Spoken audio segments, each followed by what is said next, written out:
Entonces fíjense que no es imposible. La izquierda ha metido en la cabeza a la gente de que para evitar, perdón, no la izquierda, sino todo el sistema político, le ha metido en la cabeza a la gente de que para evitar a la izquierda había que votar al centro. ¿Qué es el centro?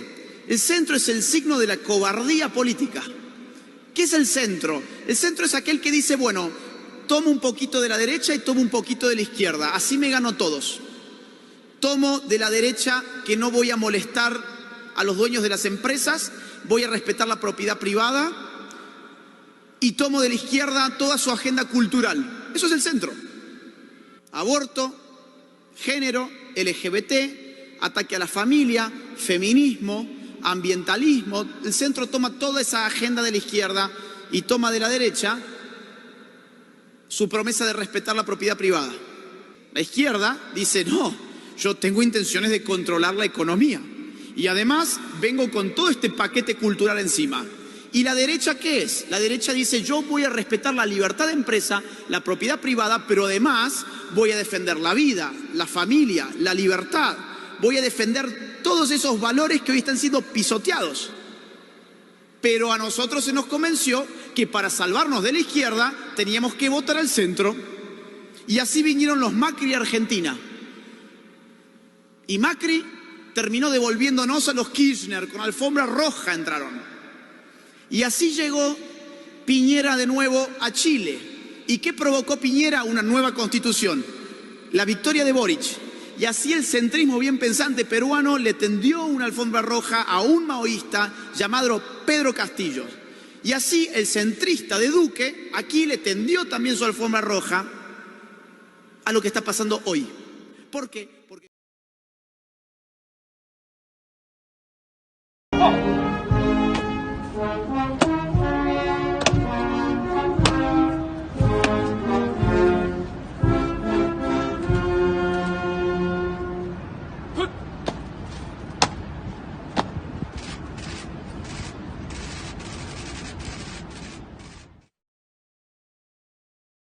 Yo creo que Agustín todavía está muy sujeto a la división entre izquierda y derecha. El mundo se dividiría entre una izquierda mala y una derecha buena. Yo creo que ese es un gravísimo error, que efectivamente apunta a cómo la gente se cree que todavía vive en la época de la Guerra Fría. ¿Por qué digo esto? Pues porque el mundo, que en realidad ya se divide en globalistas, en los que sirven a la agenda globalista y los que se oponen a esa agenda globalista, es un mundo en el que la agenda globalista no es patrimonio exclusivo de la izquierda, va desde la izquierda hasta la derecha. Déjame que te...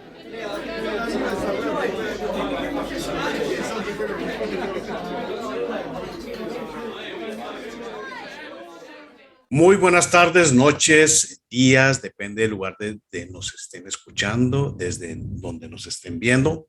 Hoy tenemos a un antiguo amigo que ha estado aquí por este canal en algunas ocasiones y colaborador de Periodismo Sin Fronteras desde hace muchos años. Se trata del ilustre y conocidísimo Alberto Mansuetti, un gran conocedor de la izquierda, de todos estos movimientos. No le gusta el término globalista, pero estos movimientos, digámoslo que comunistas, socialistas, pone el mote que quieras. Un honor para mí, muchas gracias a vos y a tu selecta audiencia.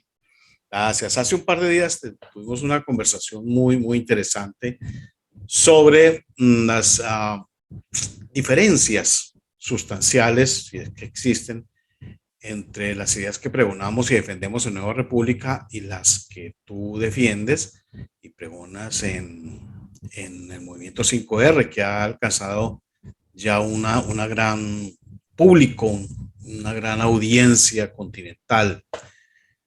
Hablábamos de César Vidal, te decía que no era de ninguna manera afín a nosotros, etcétera, etcétera. Entonces planteamos esta reunión para escucharte, Alberto. O sea, ¿qué quieres contarnos? ¿Sobre qué quieres hablar?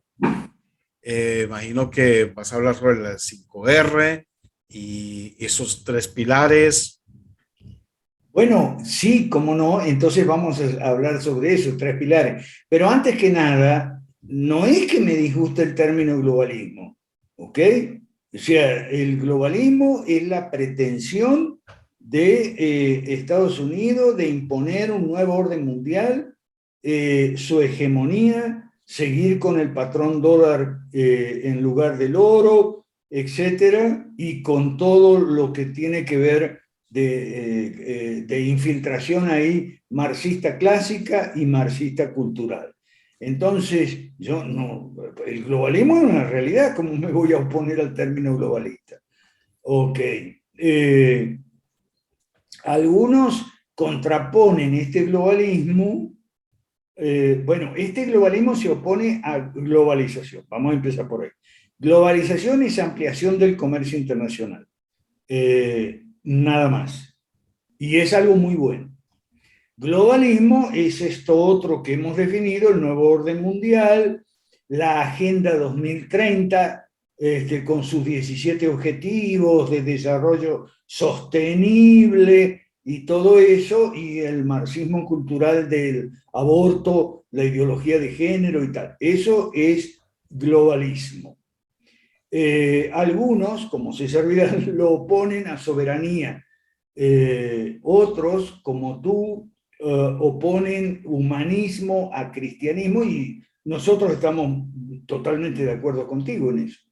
En cuanto a que la soberanía o el soberanismo enfrenta al globalismo, también es una realidad. Pero lo que nosotros insistimos, y a veces no se nos entiende bien, es que decimos que los términos derecha e izquierda siguen siendo inevitables, porque no hay otros mejores. Y que si bien es verdad que los términos derecha e izquierda, términos, no conceptos, los términos fueron surgidos en la Revolución Francesa, los conceptos vienen de mucho antes. ¿Y cuáles son esos conceptos? Bueno, lo que antes de la Revolución Francesa se identificaba como buen gobierno, buenos sistemas de gobierno, o sea, principalmente gobierno limitado, no estatismo, ni tiranía, ni anarquía, ni nada de eso. Lo que antes se identificaba como buen gobierno se pasó a llamar derecha. Y lo que antes se identificaba como mal gobierno, ¿okay? o padecimientos, digamos, políticos, como anarquía, injusticia y tiranía, se pasó a llamar izquierda y pasó a ser aceptable, ¿ok? Cosa que antes no era así. Derecha es orden, justicia y libertad. Esos son los conceptos que a partir, preexistentes desde hace siglos, pero que a partir de la Revolución Francesa se llaman derecha. Y está basado más que nada en la tríada de Locke, que es la tríada de los derechos humanos verdaderos: vida, libertad y propiedad. Esa es la tríada de Locke, de la Revolución Inglesa de 1688 y la Declaración posterior de Derechos de 1689. La Revolución Gloriosa de Guillermo y María, que fue una revolución incruenta. Ha habido muchos casos de revolución incruenta, ¿no? Este fue uno, y entonces ahí tenemos la primera tríada. ¿Cuáles son los derechos humanos verdaderos? Vida, libertad y propiedad. Después tenemos otra tríada que es la del preámbulo de la Constitución de Estados Unidos, donde se habla de vida, libertad y pursuit of happiness, o sea, búsqueda de la felicidad. Aquí ya hay un fallo, aquí ya hay un error, ¿ok? Haber reemplazado la tríada lockeana por esta, o sea, de Locke, de John Locke, por esta otra que se les ocurrió a los redactores del preámbulo, en lugar de propiedad, poner la búsqueda de la felicidad. O sea, fue un fallo y que se relaciona con algo interesante de estudiar, que es el famoso excepcionalismo americano, excepcionalismo de los Estados Unidos. El excepcionalismo de los Estados Unidos, es decir, que el país era un país excepcional, construido desde cero y sin tradiciones, libre de las tradiciones feudales y demás, propias de la vieja Europa y todo eso. Sí, es verdad, Estados Unidos se construyó como un país libre de tradiciones y tal, pero el problema es que ese excepcionalismo americano tiene sus bemoles. Es decir, me explico, ese excepcionalismo americano fue el pretexto para toda una serie de experimentos, como si la política fuera algo experimental y la economía también, donde usted pudiera experimentar con el patrón oro o con el dinero fiduciario, ¿ok? Como si usted pudiera experimentar con las distintas maneras de democracia, como si usted pudiera experimentar con fórmulas como el gobierno representativo, tal. Y entonces eso llevó a los Estados Unidos a experimentar con el estado de bienestar y con todas las fórmulas socialdemócratas, fabianas y todo eso. Y eso fue lo que perdió a los Estados Unidos, en mi opinión, tiene mucho que ver, no digo que sea la única causa, ¿ok? Tiene mucho que ver con esa idea del excepcionalismo y esa realidad del excepcionalismo americano mal interpretada. Entonces empezamos con la tríada del preámbulo, que ya ahí... Entonces, tenemos otra tríada que es la derecha. La derecha ya definimos: orden, justicia y libertad. Lo opuesto es la izquierda: desorden o anarquía, injusticia y tiranía. A muchos les puede parecer que anarquía y tiranía no van del mismo lado de la ecuación. Sin embargo, esto es así porque la anarquía es el pretexto de la tiranía, ¿ok? Y es más, la tiranía no pocas veces ha impulsado, promovido situaciones anárquicas para parecer después el tirano como el gran salvador y demás. Entonces, esa es la tríada de la derecha. Vos me pediste que yo explique cuáles son nuestros principios. Si tú quieres, si tú dices, como te he visto en otras muchas veces, poner la oposición fundamental, digamos, la dialéctica, pero no en sentido Sócrates, no de Hegel, ¿ok? Entre cristianismo y humanismo, estamos de acuerdo. Estamos de acuerdo porque el humanismo y el cristianismo, el humanismo nace en el jardín del Edén cuando Adán dice, ok, yo voy a hacer lo bueno y evitar lo malo, pero yo voy a decidir qué es lo bueno y lo malo y no Dios. Ese es el principio del humanismo. ¿Okay? Entonces, si tú dices, bueno, nos enfrentamos al dilema, la contraposición entre humanismo y cristianismo, estamos de acuerdo. Ahora, lo que pasa es que los principios políticos del cristianismo quedan del lado de la derecha. De la misma manera que si oponemos globalismo a soberanismo, soberanismo queda del lado de la derecha y globalismo queda del lado de la izquierda. ¿Ok? Entonces, nosotros partimos de estos tres principios de la derecha, que son orden, justicia y libertad, en esa secuencia. La secuencia es importante porque sin orden no hay justicia y sin justicia no hay libertad. Por eso el orden va primero, la justicia en segundo lugar y la libertad en tercer lugar, después de la justicia y la justicia después del orden. Entonces, eso es derecha, y nosotros somos de derecha, sin complejo, sin culpa, sin vergüenza, ¿okay? Somos de derecha. Ahora, también somos liberales, ¿y eso qué es? Eso es el liberalismo clásico, y ahí hay que desempolvar otra tríada: gobierno limitado, mercados libres y propiedad privada. son los tres principios operacionales para poder tener orden, justicia y libertad. Porque sin gobierno limitado, sin mercado libre, sin propiedad privada o sin respeto a la propiedad privada, entonces no podemos tener ni orden, ni justicia, ni libertad. ¿Ok?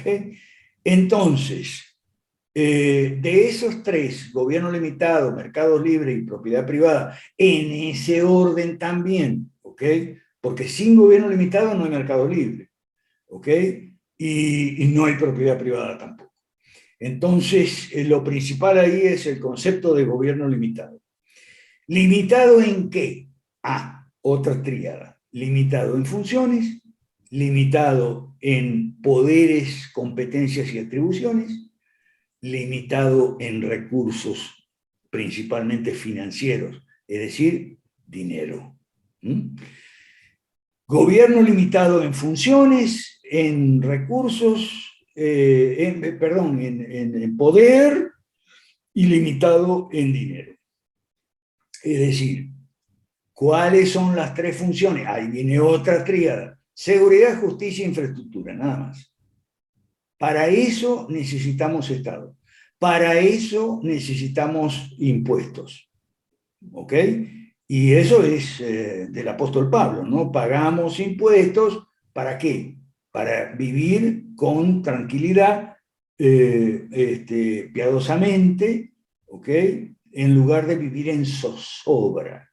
Por eso la seguridad está primero, en esta tríada también la secuencia importa. Seguridad, tribunales de justicia razonables, ¿ok? Y infraestructura física, o sea, calles, avenidas, caminos, etcétera, puentes. Eso son las funciones del gobierno limitado. Y los poderes son los estrictamente necesarios e indispensables para cumplir esas funciones y nada más. Y el dinero es el estrictamente necesario para cumplir esas funciones y nada más. De allí nosotros sacamos las 5 reformas. Las 5 reformas se devienen de los 3 pilares del liberalismo clásico. Del número 1, gobierno limitado, viene la reforma número 1, política.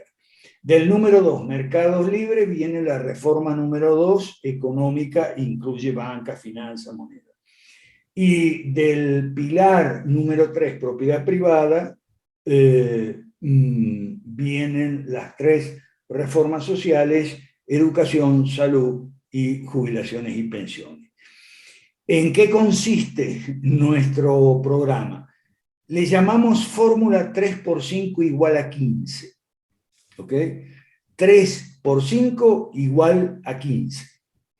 ¿Cuáles 3? 3, otra tríada. 3 políticas públicas: privatizar, desregular y abrir mercados a la competencia.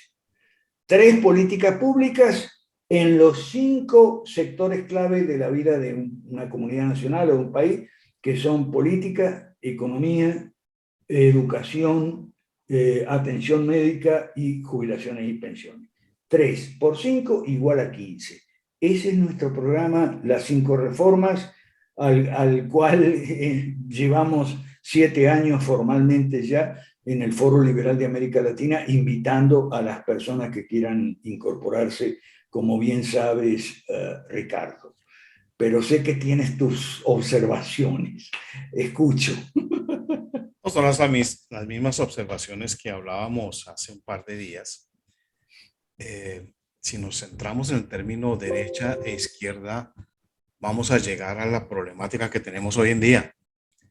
Vienen los subtérminos. Entonces, subtérmino ultraderecha, subtérmino centro derecha, subtérmino derecha mala, subtérmino derecha 3/4 tirando hacia el centro, etcétera, etcétera, etcétera. Entonces, vamos a llegar al mismo punto. Y te ponía yo el ejemplo, pongamos el ejemplo de Colombia, de personajes que son considerados anticomunistas o de derecha.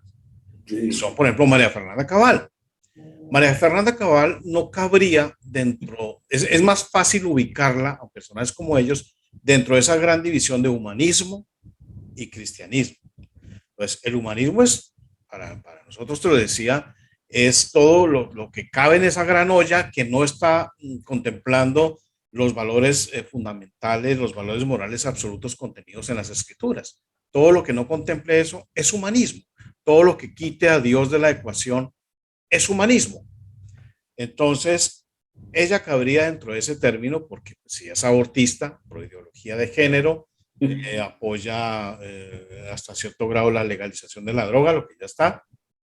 Dice que no hay que ir más allá y dice que el ser humano no nacido puede abortarse hasta la semana tal, pero de un día después de la semana ya no está bien. Entonces, eso confunde a la gente y la pone a pensar, hombre, entonces yo me voy detrás de quién. O sea, si es derecha e izquierda, me voy por Ana Fernanda porque Ana Fernanda es de derecha, pero es que apoya el aborto. Hay otro personaje acá que se llama, en Colombia, se llama Enrique Gómez. Es otro liberal, igual que Álvaro Gómez Hurtado. Es un liberal metido en el Partido Conservador, solamente que ahora tienen un movimiento propio. Pero así como Álvaro Gómez no vio ningún problema en aliarse con los bandidos del M-19 para hacer la Carta Constitucional de 91, que es una defecio total, ha traído muchos males para Colombia, no vio ningún problema, porque es que acuerdo sobre lo fundamental. Entonces viene Enrique Gómez, se llama él, coge las banderas de Salvación Nacional, le regresan la personalidad jurídica que a nosotros no la han querido dar, y estamos en esas condiciones, y él comienza a decir lo mismo que apoyamos las 3 causales de la Corte Constitucional para el aborto, pero a partir de ahí no. Aprobamos el tema del matrimonio igualitario, de toda esta cosa de la ideología de género, pero más allá no. Aprobamos todo lo que dice la Corte acerca de la legalización de las drogas, de la dosis, pero más allá no. Y la gente dice, esa es derecha. Entonces, el problema es, si la gente piensa que eso es derecha y tiene un rango de grises para ubicarse en ese espectro, vamos a llegar a lo mismo. No vamos a salir de esta hecatombe en que nos ha sumido esa derecha, entre comillas. Pero hace tiempo hablábamos sobre Uribe. Yo te decía, Uribe es de izquierda, tú lo calificabas más como derecha mala. Yo le dije, el tipo es de izquierda, y es de izquierda. Además es maoísta, criado en las toldas del maoísmo, educado en las toldas del maoísmo, hizo política con toda esta gente del maoísmo, de las FARC, del M-19, del EPL, que luego se convertirían en los famosos paramilitares. Entonces, los paramilitares combaten a la izquierda stalinista, pero como combaten a las FARC, la tontería del colombiano dice, es de derecha, porque combate a las FARC. Entonces, no hay salida. Y en ese círculo nos tienen y nos tienen y nos tienen. Y ahí fue donde dijimos en Nueva República, es que la solución, o sea, hay que empezar por la gran definición, que es humanismo versus cristianismo bajo los términos que te comenté. Entonces, dime. Bueno, lo que pasa es lo siguiente, que tú desprecias lo que llamas subtérminos. Los subtérminos no son otra cosa que adjetivos calificativos. Y son imprescindibles, porque estamos hablando de conceptos. Son conceptos también. Y porque si tú tienes 2 perros, ¿cómo lo vas a distinguir? Y bueno, uno es blanco y otro es negro. Entonces le voy a decir, mira, este es el perro blanco y el otro es el perro negro. No dejan de ser perros, ¿ok? Pero tienen, le pones el adjetivo calificativo para distinguir un perro de otro perro. Claro. Entonces, nosotros hablamos de derecha mala. ¿Por qué? Porque nosotros entendemos que la izquierda es el mal en la política y la derecha es el bien. Ahora, los que hemos sido bien educados cristianamente, sabemos que el mal es malo por naturaleza. El mal es incorregible. ¿Okay? Y el mal no puede decirse que se pervierte. No, el mal nació pervertido. En cambio del bien, podemos decir que el bien muchas veces se desvía, se pervierte, se echa a perder, se arruina, etc. En ese sentido, nosotros hablamos de derecha mala. Por otro lado, el campo de las izquierdas, como el campo de las derechas, se describe siempre en plural. O sea, hay diversos tipos de izquierda. Claro, nosotros decimos que la diferencia fundamental está en los medios y no en los fines. El fin es siempre el mismo. Los 10 puntos del Manifiesto Comunista, capítulo 2. Ahora, algunas izquierdas van a conseguir esos fines por medios violentos, utilizando la violencia además del engaño y la mentira. Mientras que otras izquierdas no van por la violencia, sino que van solo con el engaño, sin violencia. Por el lado de las derechas también hay distinciones, y ahí es donde hablamos de derecha buena y derecha mala.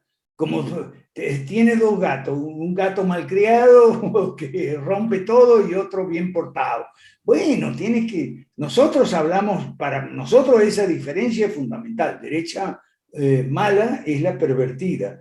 Derecha mala es la que no quiere hacer las reformas. Derecha mala es la que está infiltrada por la izquierda, que la derecha mala tiene desde el siglo pasado ideas de izquierda. La diferencia es que en el siglo pasado eran de la izquierda clásica y en este siglo son de la izquierda cultural, todas las que vos has mencionado. Y en cuanto a la oposición entre humanismo y cristianismo, bueno, el nuestro es un proyecto político, no es religioso, ¿ok?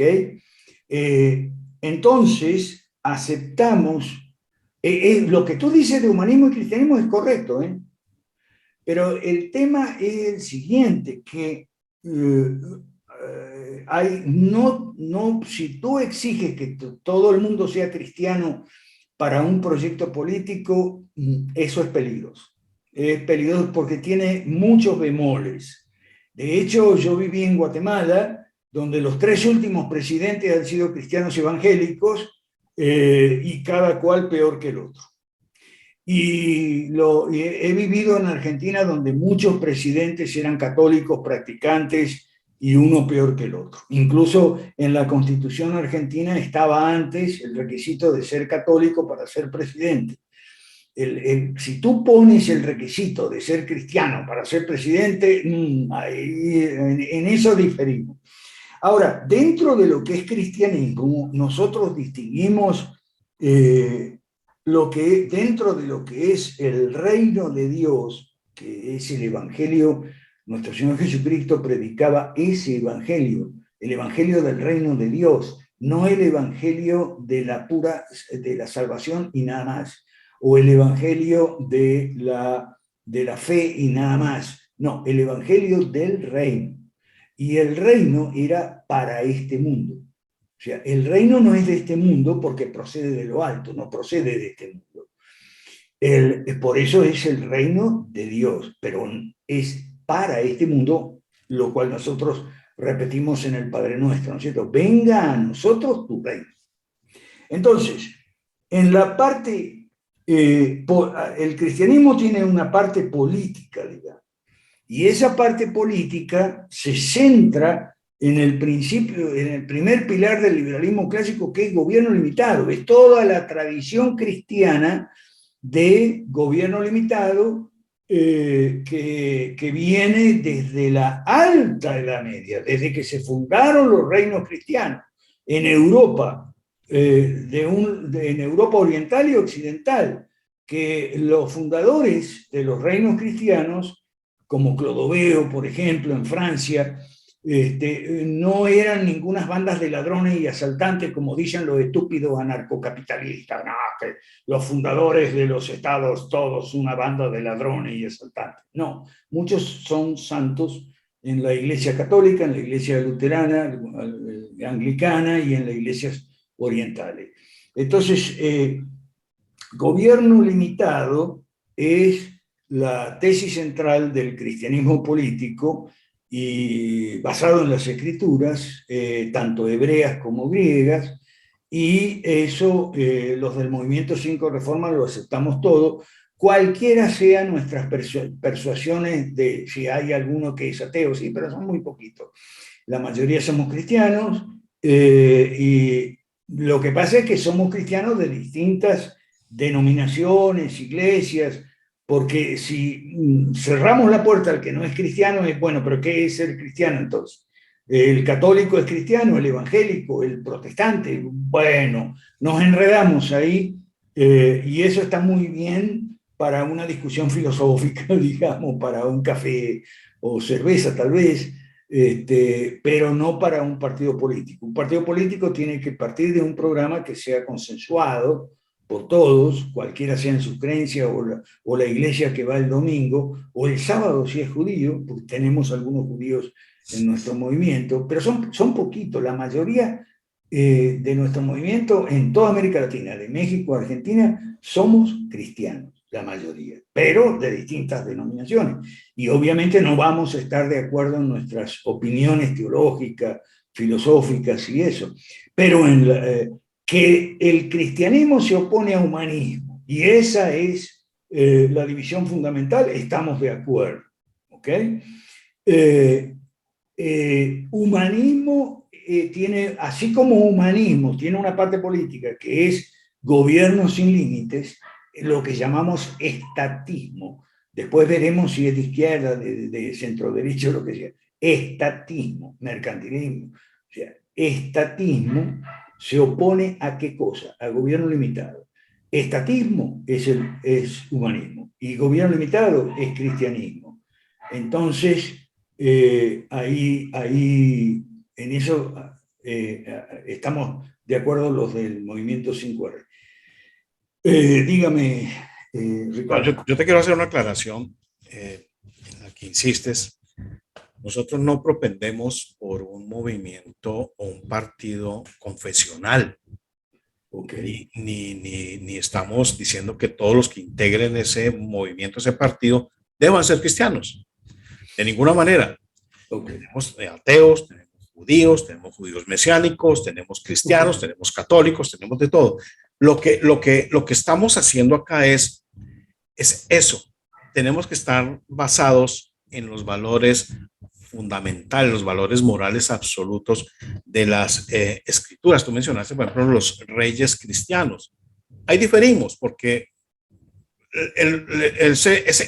ese concepto de Estado, de la monarquía, de ninguna manera es cristiano, de ninguna manera, por ningún lado, perdóname, por ningún lado donde lo mides. No se basa en esos valores absolutos contenidos en las escrituras, y podemos irnos al libro de Samuel, donde Dios dice: yo no estoy de acuerdo con eso, pero si ustedes lo quieren, háganlo. No me parece, eso es desechar el gobierno directo que yo tengo sobre ustedes, pero pues háganle, los van a robar, los van a extorsionar, van a coger a sus mujeres, van a quedarse con sus tierras, los van a grabar con impuestos. No quiero eso. En esa época de las monarquías se inventaron esos globalistas, se lo inventaron y dijeron: no, nosotros tenemos la bendición de Dios, nosotros somos, según el texto que hay allí, donde dice: Dios pone y quita reyes, y Rey de reyes y Señor de señores, Jesucristo. Entonces nosotros somos nombrados reyes y tenemos el derecho legal a gobernar, llegado directamente de Dios. Y por eso cualquier intento de sublevación contra ese poder omnívoro y omnímodo de la realeza, pues era considerado una herejía. Así llegó también el papado, como un gobierno impuesto supuestamente por Dios, y cualquiera que se opusiera y que dijera esto no está bien, entonces era un hereje y era un enemigo de Dios, y la Inquisición, o la horca inmediata, o el fusilamiento, o la decapitación. Entonces, si miramos las escrituras, y a eso me refiero yo, nos iremos a dar cuenta que una monarquía no es de ninguna manera, no tiene absolutamente ningún apoyo bíblico, de ninguna manera. Y eso fue lo que entendió John Adams, quien al principio decía: hombre, pues es que tenemos que sujetarnos a la autoridad, de acuerdo, pero es que esa autoridad estaba robándose el producto del trabajo de la gente que estaba habitando aquí en las colonias. Y la Biblia dice: el obrero es digno de su salario, y hay un poco de principios fundamentales, de valores morales absolutos, donde eso no se puede permitir. No se puede permitir. Y de ahí parte esta la Carta Constitucional, la independencia de los Estados Unidos, basándose en unos derechos, decían que Dios había dado unos derechos inalienables al hombre que ningún otro hombre, ni rey, ni príncipe, ni monarca, ni zar, ni nada, podía quitarles. Eso me parece que debe ser, pero si uno se pone a enredarse con estos términos, tú hablas de derecha mala y derecha buena como perro blanco y perro negro, pero es que ambos perros son buenos, no han hecho que sean malos, son ambos perros de diferentes colores, pero, pero nos queda muy difícil entonces decir derecha mala, como te decías, Uribe, no, Uribe es de izquierda. Uribe Bueno, es de, perdóname, para terminar la idea. Uribe es de izquierda. Y el hombre hablaba de un Estado, no sé cómo, puede que dijera muchas cosas, hay que reducir el Estado y parar la burocracia. No, no hizo nada de eso, subió los impuestos igual. Eso no es derecha, eso es izquierda. Entonces, el término de grabar, por ejemplo, la acción de grabar onerosamente a los pueblos, al trabajador, al proletario, llámalo como tú quieras llamarlo, es una cuestión que es humanista porque está quitándole el derecho al sustento a la gente que trabaja. Eso para mí es eso, es humanismo. Y ahí es donde viene otra tesis que yo, a ver si podemos hablar un poquito de eso, una tesis que yo manejo y digo, el comunismo, socialismo, con todas las figuras que tú quieras, es nada más y nada menos que una falsificación del cristianismo. Toman los conceptos de justicia, de equidad, de misericordia, y ellos lo convierten en otras cosas como vivir del Estado, etcétera, etcétera. Los toman y los ponen como asuntos inventados a partir de Marx, de Hegel, de Engels. Entonces, la gente dice, hombre, y el sentido natural del ser humano es buscar esa justicia. Arturo nombraste una triada. Es buscar esa justicia. ¿Y quién se la está ofreciendo? Los señores de la izquierda, que falsifican todos esos preceptos y esos valores morales absolutos contenidos en las escrituras y los disfrazan como otorgados por el mismo hombre. A ver, si empecemos por este tema y después vamos un poco al tema de la monarquía, que es otra cuestión. Tú dices que la izquierda es o el socialismo es una falsificación del cristianismo. Sin duda, sin duda. Te voy a dar la definición de socialismo de el fundador del Partido Socialista Alemán, Lasalle.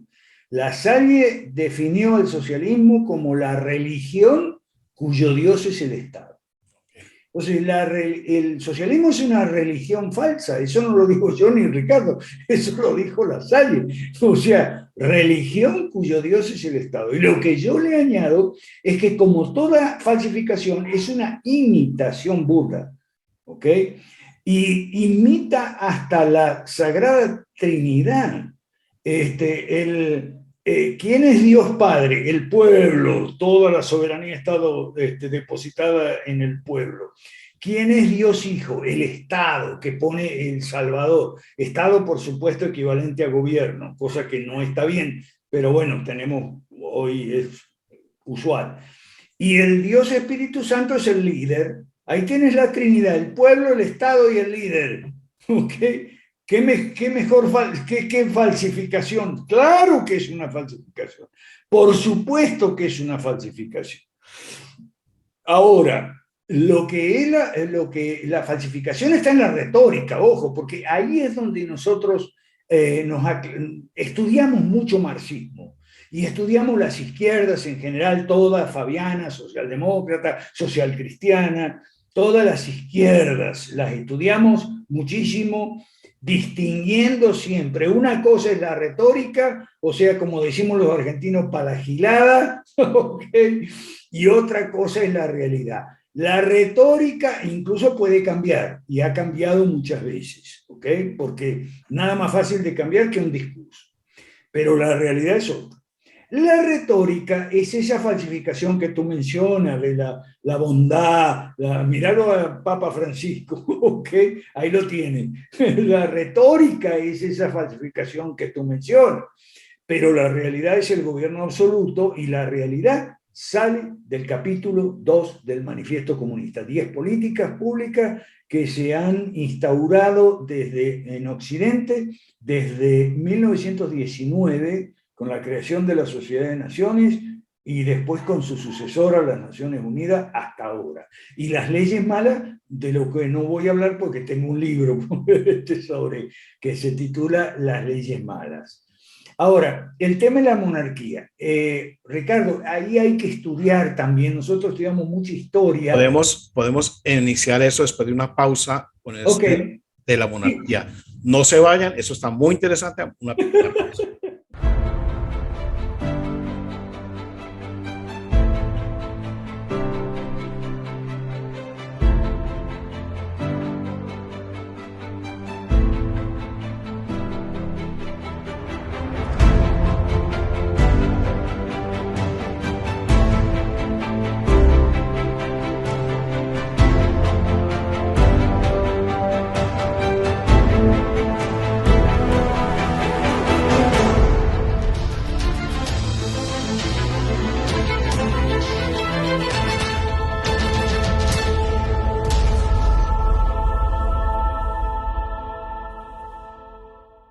Bueno, regresamos. Vamos a empezar este interesantísimo coloquio, la segunda parte, y hablemos sobre las monarquías, Alberto.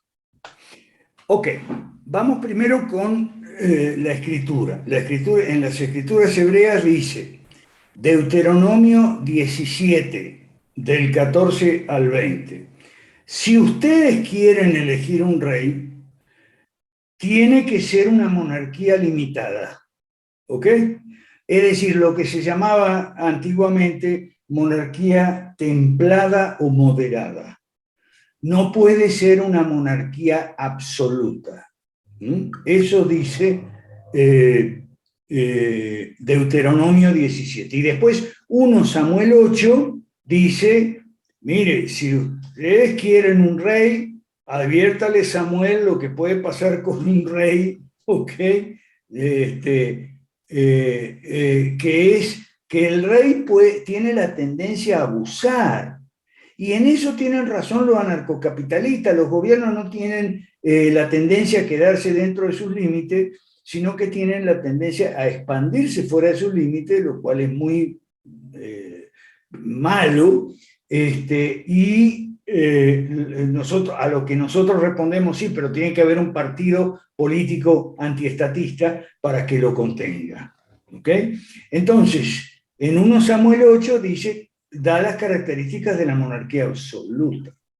Cuando yo me refiero a los primeros reyes cristianos, como los Recaredos, los Clodoveos, todo eso, al principio, eran monarquías templadas o moderadas. El ejemplo de príncipe cristiano más relevante, sobre todo para los hispanohablantes, es el de Alfonso X el Sabio. Alfonso X el Sabio no era ni un faraón del Antiguo Testamento ni un César del Nuevo Testamento, ¿ok? Era un príncipe cristiano, es decir, que estaba en ese lugar para cumplir ciertas funciones y requería los poderes y competencias necesarios para cumplir esas funciones y nada más, y el dinero para esas funciones y nada más. Esas monarquías limitadas, por ejemplo, Juan Sin Tierra, limitado por la Constitución, la Carta Magna, esa monarquía, Alfonso X, el sabio, que no le decían el sabio por chuparle las medias, ¿no? Sino que era realmente un tipo sabio, ¿okay? Estaba limitado por los fueros, ¿okay? De manera que ese concepto alto medieval no se puede confundir, Ricardo, con la monarquía absoluta del siglo XVII. Las monarquías tipo Rey Sol de los Luises franceses, esos eran unos antes de que se nos olvide. Sí. Tú citaste Deuteronomio, correcto, pero es que olvidaste un pequeño detalle. Y es el detalle donde entra el humanismo. Y el detalle es que dice Deuteronomio, vas a poner un rey sobre tu pueblo, pero solamente el que Dios escoja para ustedes. Yo no sé si Alfonso el Sabio lo escogió Dios. Bueno, estoy seguro que no. Ni Juana la, bueno, nada de eso. Ni esta reina Isabel que tantos adoran, ni los Borbón, ninguno de esos, ni de la Edad Media, ni la Alta, ni la Baja Edad Media, fue escogido por Dios, Alberto. Dios no lo escogió. Y el requisito principal para esas monarquías, si se quiere, es que tenían que ser escogidos por Dios, para su pueblo, para el pueblo de Israel, digámoslo así. Pero eso es otro tema. Pero es un requisito fundamental. Es como cuando ahora las iglesias modernas hablan de que yo soy un apóstol de Cristo. El requisito principal para ser apóstol de Cristo, de Jesús, era que Jesús los nombrara directamente. Por eso cuando los apóstoles se reunieron y eligieron a Matías, ahí se fue Judas, elijamos aquí esta vaina y vamos a tener el favor de Dios, caray. No, Dios no les dijo nada, pues escojan al que quieran, no hay ningún problema.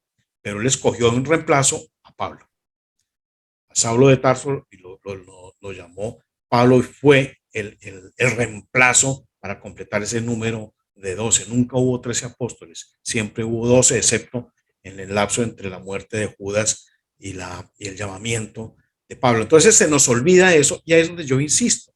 La diferencia es entre humanismo y cristianismo. Entonces, yo no puedo salir a decir, yo soy rey porque a mí Dios me lo nombró, como dicen muchos líderes cristianos. A mí el Señor me habló en la playa de Santa Marta y me vendió la visión del G12 y yo tengo no sé qué. Eso es mentiras. Entonces, ¿cómo se mide esto? ¿Con qué se da eso? Con las escrituras. Entonces, sigamos. Sí, pero de la misma manera que tú dices que hoy no hay apóstoles, todos esos falsos apóstoles que aparecen hoy no son puestos por Dios. Dios puso a los 12 que Cristo escogió. Él dice, yo los escogí a ustedes y no ustedes a mí. ¿Okay? Perdón, entonces, cuando yo uso el término apóstol, lo uso como enviado. Hoy hay muchos apóstoles. Correcto. Yo puedo tener 3 apóstoles, apóstoles de Ricardo, sí. Pero de Jesús no. De acuerdo, pero el gobierno, ahí entramos en una discusión teológica. Mi posición es que el gobierno directo de Dios, donde Dios ungía o designaba o escogía o ponía a los reyes, es el caso de Israel. Y el Israel bíblico, no el de ahora, ¿ok? El Israel bíblico y ese caso de gobierno directo de Dios, donde Dios guiaba a su pueblo, les decía salgan y vayan a la tierra prometida y todo eso, y se aparecía y tal. Eso es en el Israel bíblico, pero ahora no puede decir entonces el presidente de Guatemala que a él lo puso Dios. No y no. Muy bien. Ok. Entonces, hay un tema que tocar aquí y es el derecho divino de los reyes. Una cosa es el derecho divino de los reyes, la doctrina, como te digo, de la alta edad media, ¿ok? Que es el derecho, digamos, a gobernar, derecho que Dios estableció el gobierno humano para las naciones, ¿ok? Y otra cosa es la monarquía absoluta de los Luises franceses del siglo XVII. Eso ya es una degeneración, ¿ok? Y entonces no puede, es mi opinión, no sé si la tuya a lo mejor difiere, pero en mi opinión no puede un monarca absoluto justificarse con la doctrina del derecho divino de los reyes. O sea, Dios pone y quita reyes, ese es un párrafo de Daniel 2, Dios pone y quita reyes, referido al caso de Ciro, donde Dios dice, Ciro mi siervo, y Ciro no era creyente, ¿ok?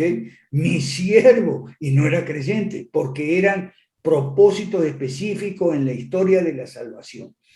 Y una cosa que nosotros tenemos la Academia Cristiana de Ciencias Políticas, funciona dentro de la realidad, ¿ok?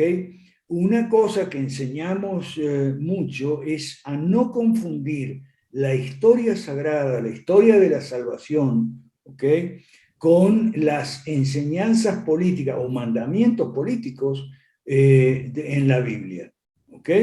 O sea, por ejemplo, mucho evangélico te dice, sí, yo quiero ser gobernante, yo quiero ser presidente o alcalde del pueblo y tal, como José y Daniel. José y Daniel no son buenos ejemplos para gobierno, porque ninguno de los dos gobernó con las leyes de Dios.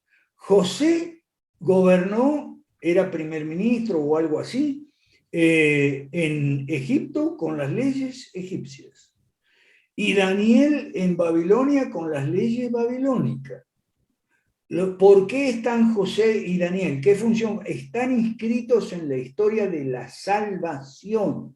Pero eso ya es otra cosa, ya es un tema teológico muy hondo, el tema de la salvación y cómo las personas humanas necesitamos un Salvador, porque no nos podemos salvar por nuestros propios méritos, los cuales son ninguno, ¿ok?, a los ojos de Dios, y por eso necesitamos un Salvador. El Salvador prometido tenía que venir del pueblo judío y de la estirpe de David, ¿ok? Entonces por eso tenemos David, ahí está, un rey puesto por Dios. Ojo que Saúl también había sido puesto por Dios, pero Saúl y David, pero esos casos de gobierno directo son de la escritura hebrea, ¿ok? Hoy no puede decir ninguno de estos evangélicos que yo soy ungido y tal. Y ojo con los católicos, porque hasta no hace mucho los católicos también querían que la Constitución exigiera el requisito de ser católico, apostólico y romano para ser presidente. Cuidado con eso, que yo entiendo que no es confesionalismo, pero está muy cerca, ¿o no, Ricardo? O sea, y eso puede confundir a la gente. Entonces, nosotros, si me permites, en esta sección, lo que queremos es sacar a la izquierda del poder. Pero para eso hay que entender cómo y cuándo la izquierda llegó a tener todos los resortes del poder. Me refiero no solo a los gobiernos, los parlamentos, también los jueces, los periódicos, la opinión pública, la educación, la cultura, no pocas iglesias, etcétera, etcétera. ¿Cómo? Ni hablar de los sindicatos y demás. ¿Cómo la izquierda se hizo hegemónica? Hegemónica en la ideología, y que puede cambiar, porque la retórica a veces cambia, y hegemónica en los hechos. Tienen el poder, tienen la sartén por el mango y no lo van a soltar. Y Boric es presidente de Chile, y Petro de Colombia, y López Obrador de aquí donde yo vivo, y Maduro y todo. No lo van a soltar, a menos que se lo quitemos. Entonces, ahí es donde vamos a los grandes fallos, los errores de la derecha. Y olvídate de Uribe, si de Uribe te cae muy... Uribe de izquierda, bueno, está bien, aceptemos que Uribe es de izquierda. Pero ¿qué me dices de Macri, de Lacalle, de Lasso, de Cortizo? No, esos no son de izquierda, esos son de la derecha mala. Ellos son humanistas. Ah, sí, por supuesto que son humanistas. Exacto. Ahí es donde yo te digo, tratar de ubicarlo en la derecha mala, la derecha centro-derecha, no, la derecha mitad de centro, pero más hacia la izquierda, es un dolor de cabeza. No, no es un dolor de cabeza. Yo te digo, simplemente decir, el tipo es humanista, no sirve. Mira, no es un dolor de cabeza. Lo que tú llamas dolor de cabeza se llama ciencia política. Okay, yo estoy muy dedicado a eso desde que tenía 8 años. Okay. La ciencia política es, como cualquier ciencia, el arte de conceptualizar, observar, medir, comprobar, refutar en todo caso las proposiciones a partir de la realidad. Y la ciencia política, en la ciencia política nos tenemos que manejar con conceptos. Claro, pero escúchame, volvemos a lo mismo. y cito unas palabras, olvídese de filosofías y huecas sutilezas, dice Pablo, y solamente centrémonos en ese punto. El tipo funciona porque sigue las leyes del cristianismo o no, porque no las sigue, blanco o negro, bueno o malo, está con Dios o está contra él.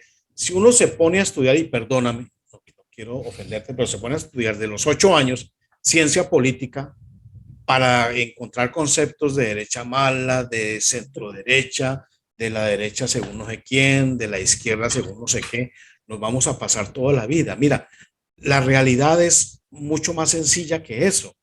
La realidad es que nosotros, como cristianos, que es importante decirlo, entendemos muy claramente que no puede haber una solución, no puede haber una nación, no puede haber un estado viable si no se aplican esos valores morales absolutos contenidos en las escrituras. No hay manera. Eso fue lo que dijo allá Adán y Eva, que tú lo mencionaste. Dijeron, sí, sí se puede. Y nosotros vamos a decidir lo que es bueno. Vamos a estudiar ciencias políticas para hacerlo. Oh, no, solamente era que Dios dijera, hombre, hagan esto que esto es lo bueno y no hagan esto porque es lo malo. Obedecer a Dios. Punto. No se complicaban con academias, ni irse a la universidad de no sé qué, para entender a no sé quién, ni comerse 50 libros. Con todo respeto, con todo respeto. Yo me los he comido también. Y llegué a la conclusión de que eso enreda mucho porque la gente tiene que tomar una decisión, digamos la gente de un barrio que trabaja 18 horas diarias para conseguirse duramente lo que van a llevar al día a día a su casa. ¿A qué horas van a estudiarse 50, 60, 70 libros? ¿O a qué horas van a estudiar 20, 40 años ciencia política para decidir por sí mismos por quién votar? Entonces van a tener, ¿qué van a hacer? Van a caer en las garras de personas como Uribe, como Macri, como el que quieras. De que no, lo que diga Uribe. ¿Por qué? Porque yo no sé nada de eso y ese señor ya sabe mucho y él es bueno y él es de la derecha buena y él sabe. Entonces hay que obedecer a lo que el señor Uribe o el señor Petro diga y yo no tengo, yo estoy vendiendo, estoy entregando mi derecho divino a decidir, a escoger, lo estoy entregando. ¿Por qué? Porque no conozco las escrituras. Si yo conociera las escrituras, no voy a caer en esos jueguitos, ¿no? Es que el tipo es 3/4 de derecha para el centro, o un cuarto, un punto, 3 puntos para la izquierda.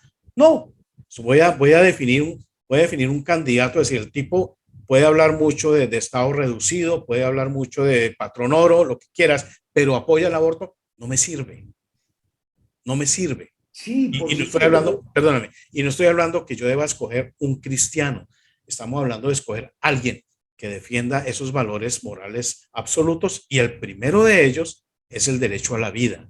Si un Estado, si yo como cristiano voy a elegir a un tipo de esos, porque yo no conozco las escrituras, pues por eso es que viene la condenación y tú puedes mirar toda la historia de la humanidad que los estados han caído, no porque sea derecha buena o derecha mala, sino porque se han corrompido y empieza con una decadencia moral y de ahí viene toda la hecatombe y todo el derrumbe como una ficha, como un juego de dominó uno tras otro. Eso es lo que nosotros defendemos en Nueva República. Igualmente, pues tu punto es válido, pero quería como hacer esa es otra gran diferencia que tenemos entre 5R y NR. Ricardo, lo que, por supuesto, nosotros no ponemos a estudiar ciencia política a todo el mundo de nuestro movimiento, sino a los dirigentes. Los dirigentes sí tienen que saber ciencia política. Y hay ciencia política en la escritura, tanto hebrea como griega. En las escrituras hebreas te enseña lo que es la tiranía, el gobierno absoluto, la monarquía no templada, no moderada, ¿ok? Te enseña lo que es esclavizante del estatismo. Y en el Nuevo Testamento encuentras de labios de nuestro Señor Jesucristo la mejor definición de estatismo que hay en ciencia política. Nuestro Señor Jesucristo te dice 3 cosas del estatismo. Te dice, entre las naciones es usual, es habitual, es frecuente que los gobernantes, uno, se enseñoreen sobre las personas. Dos, se arroguen derechos y potestades, o sea, que no les corresponden. Y tres, y el tres es la nota de populismo, y encima se hacen llamar bienhechores.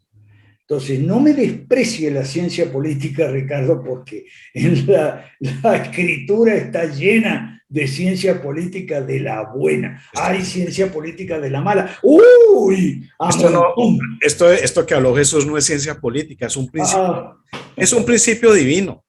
Y es Ok, bueno, pero es una doctrina, y es una doctrina que él se llama y se conoce, se nombra 4 o 5 veces en lo que llamamos el Nuevo Testamento, que es la doctrina de los nicolaitas. Lo mismo que dijo Dios allá al pueblo de Israel en la época de Samuel. No hagan esto porque se van a enseñorear sobre ustedes. Exacto. Eso no es posible. Entonces, hablar de reyes o monarquías buenas.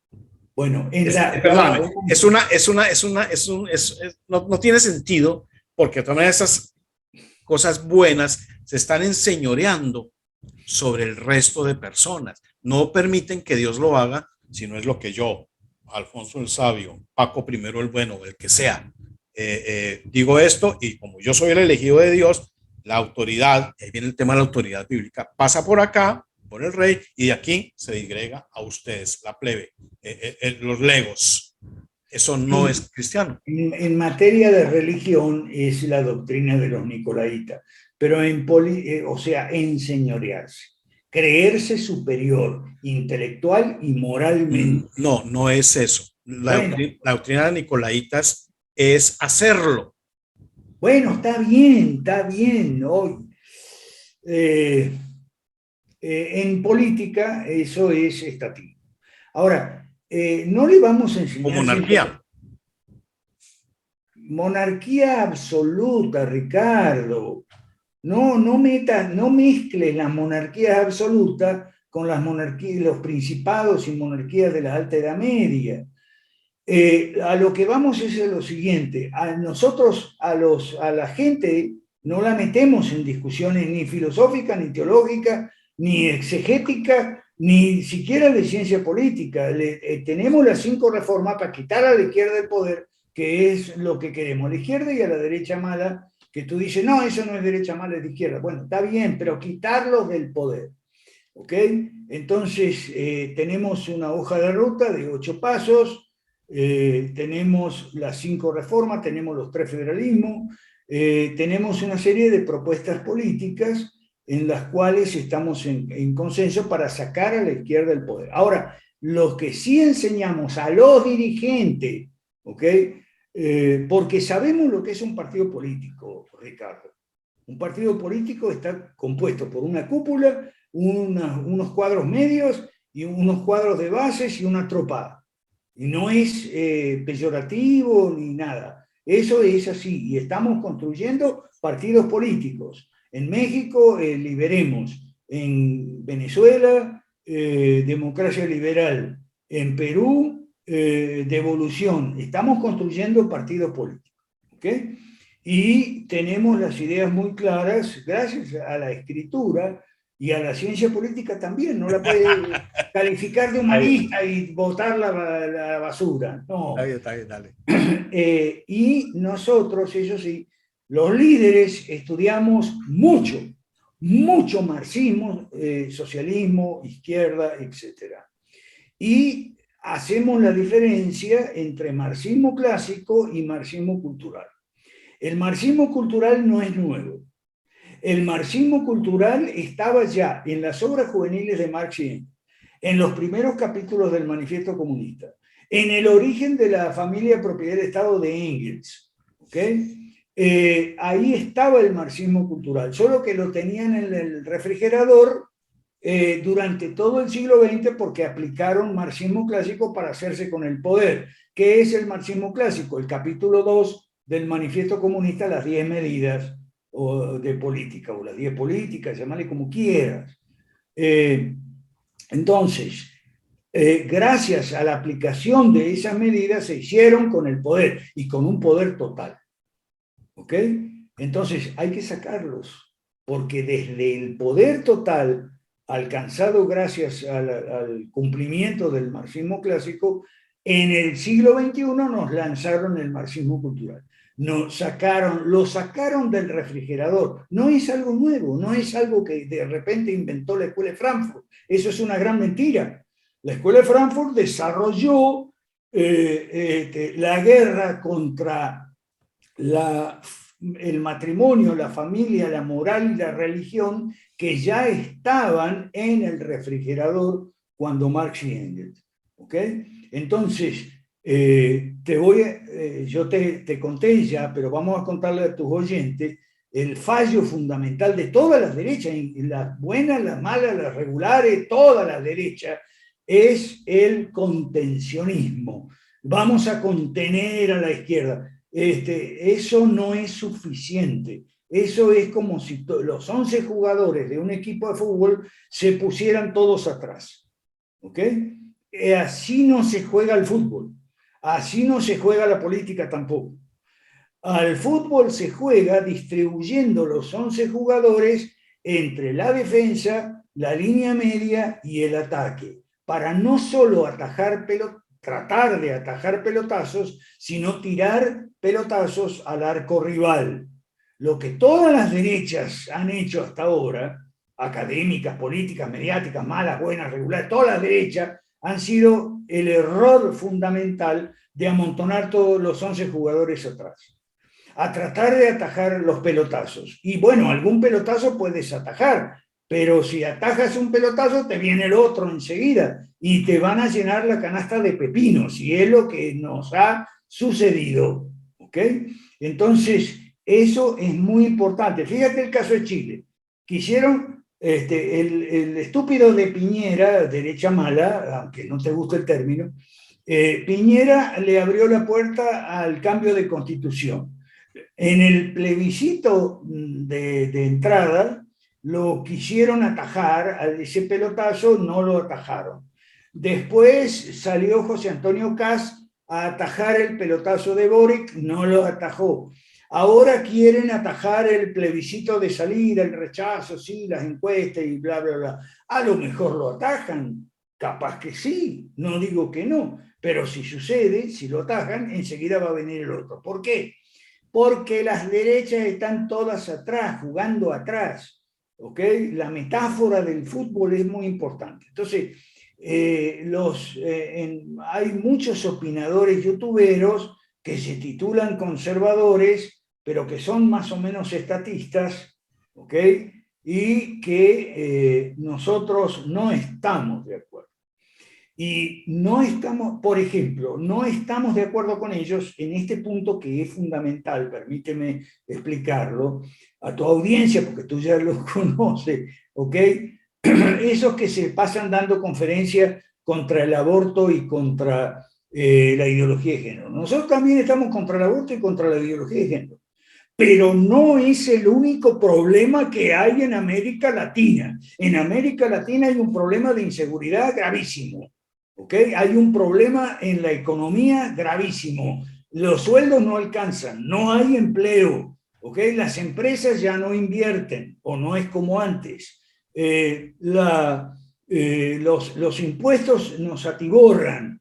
Las reglamentaciones nos ahogan, nos asfixian a las empresas y a todas las otras demás asociaciones voluntarias con fines lucrativos o no lucrativos o de lo que sea. ¿Ok? Y hay infinidad, inestabilidad política.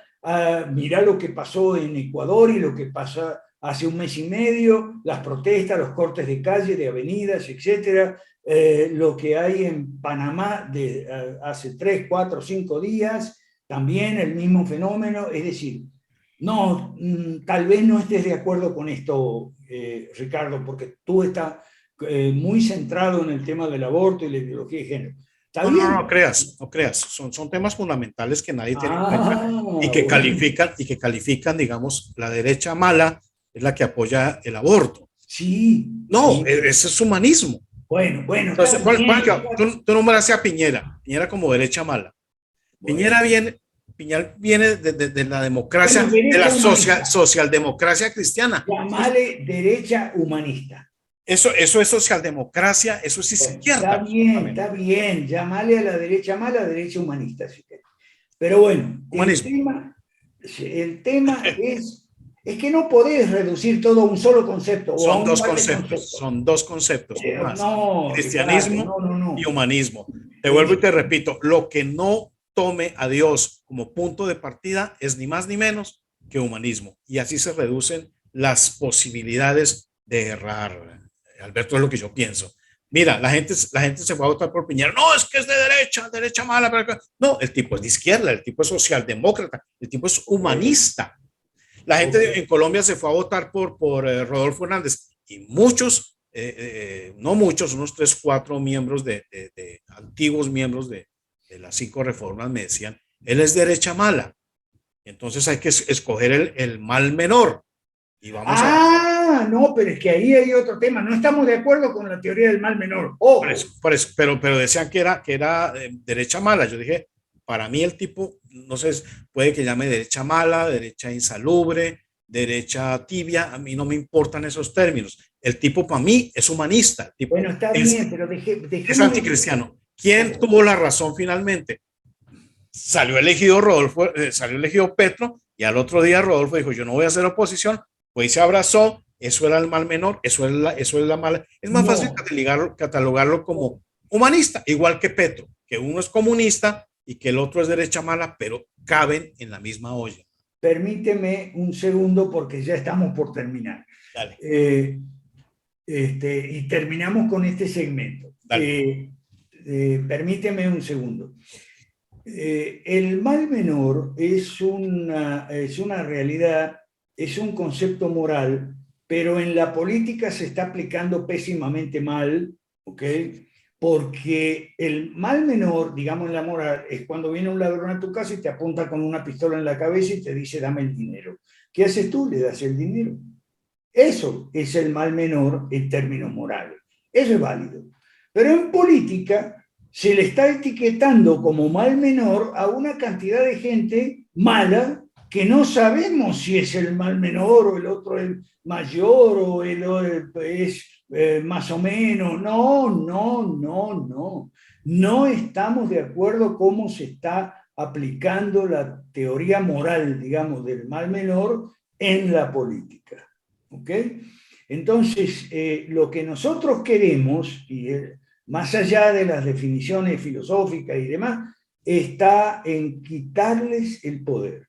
Y para quitarles el poder no hay otro camino que hacer partidos políticos, ¿ok? Que no pueden ser confesionales, vos mismo lo dijiste, ¿ok? No pueden ser confesionales, partidos políticos que del cristianismo acepten los principios de gobierno limitado, mercado libre, de la tradición cristiana, digamos, y basada en las escrituras, acepten el gobierno limitado, los mercados libres y la propiedad privada.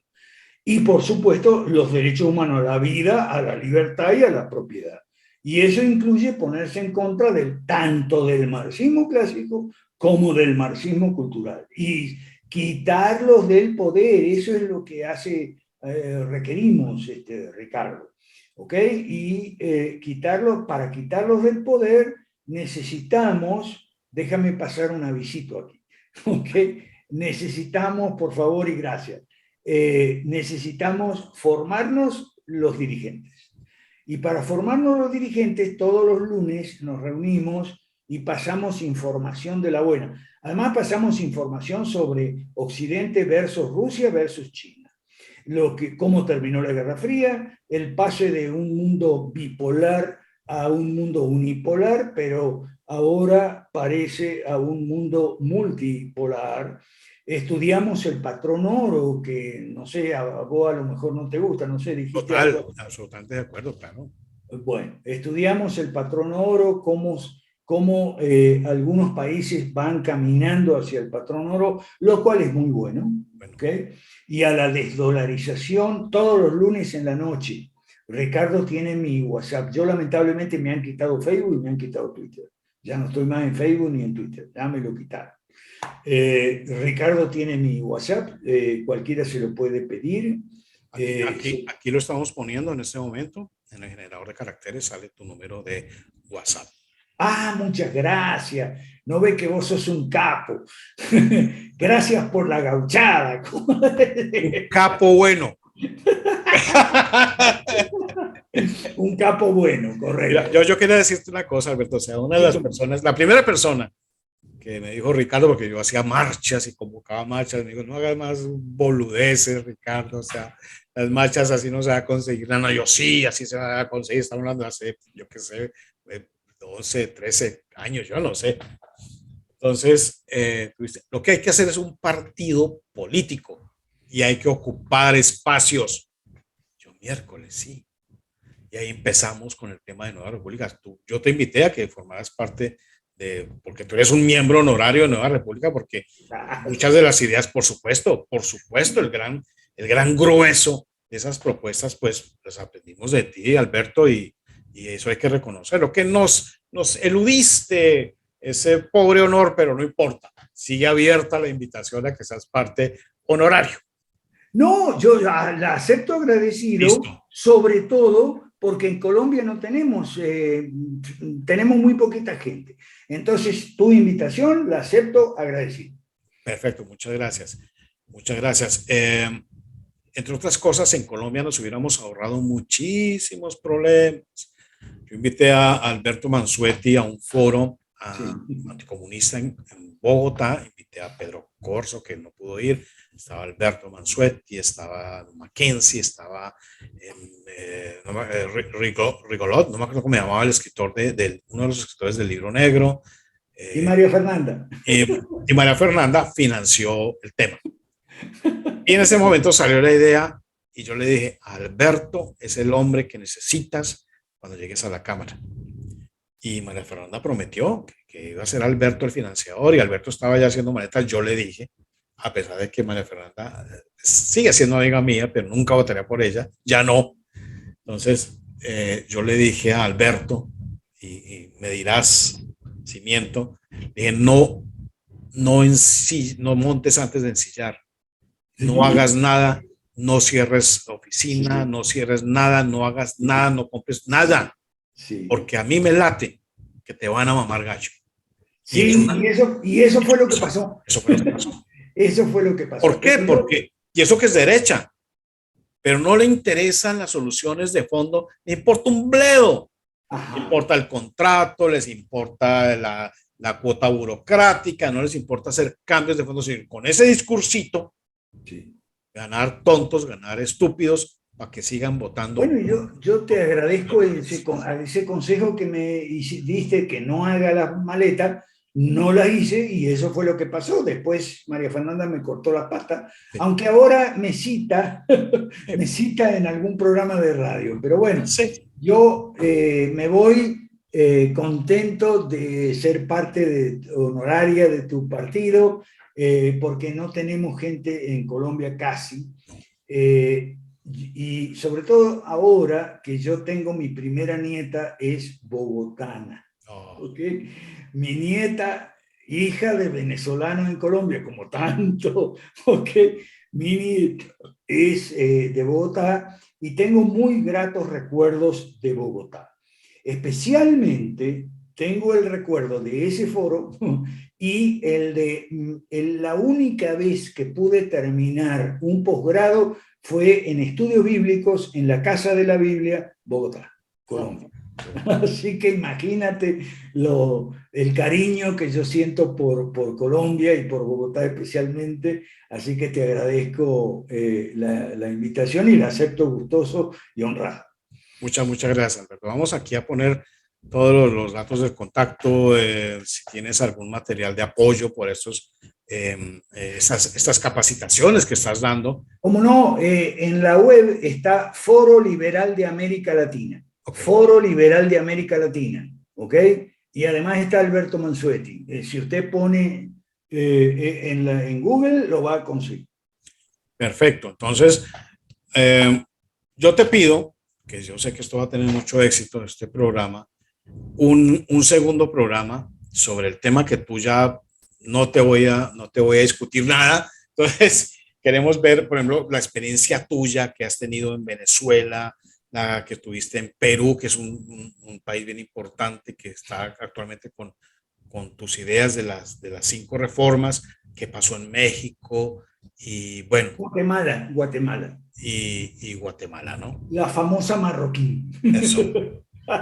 Entonces, te agradezco mucho. Vamos a cuadrar desde ya la fecha para el siguiente programa. Y bueno, un honor haberte tenido acá y tenerte en Nueva República. Gracias, Nueva República. Muy, muy contento, muy feliz y esperando ese segundo programa. Gracias.